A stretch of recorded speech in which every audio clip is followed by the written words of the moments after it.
తెలుగు రాష్ట్రాల్లో ఉన్న ప్రజలందరికీ నా విన్నపం. ఇప్పుడే నేను ఒక ఛానల్ చూశాను.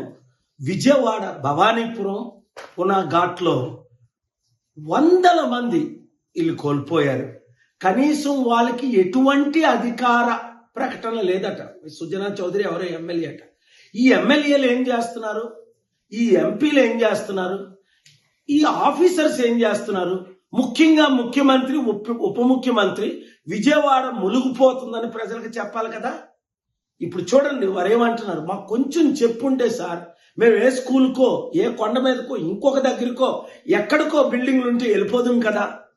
ఇప్పుడు వెళ్ళి కనీసం భోజన సదుపాయం, మాకు బట్టలు లేవు, ఏమీ లేవు, ఉన్న పాటను బయటకు వచ్చాం. అలాగే తెలంగాణలో కూడా పాలేరులో 7 చనిపోవడం, ఇంకొక దగ్గర 4 చనిపోవడం. ఇది ఏం చేయాలంటే prevention is better than cure అని గవర్నమెంట్ ఇంతకంటే 100 రెట్లు ఘోరమైన సునామీలు వచ్చిన ప్లేసులు మనం చూసాం. శ్రీలంక లాంటివి.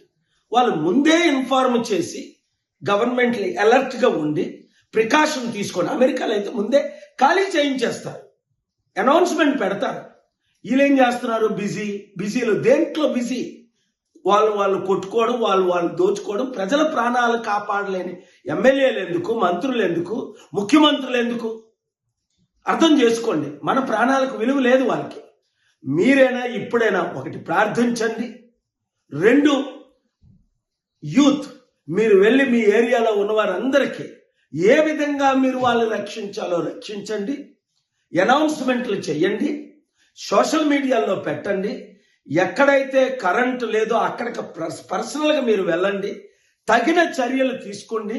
వంట కేంద్రాలు చిన్నవి మీరు వంటలు చేసి ఫుడ్ లేని వారికి ఫుడ్ దేవుడు మిమ్మల్ని దీవిస్తుంది. రెస్టారెంట్ ఓనర్స్, ఇంకా ప్రజలు మనమే ఒకరు హెల్ప్ చేసుకోవాలి. ఈ వీడియో మీడియా మిత్రులు సోషల్ మీడియాలో అందరికీ రీచ్ అయ్యేటట్టు, ముఖ్యంగా ప్రతి ఒక్కరూ జాగ్రత్తగా ఉండండి, బయటికి రాకండి అత్యవసర పరిస్థితుల్లో తప్ప. Thank you very much. అసలైన తొలి వెలుగు. ఫాలో వాట్సాప్ @తొలి వెలుగు official.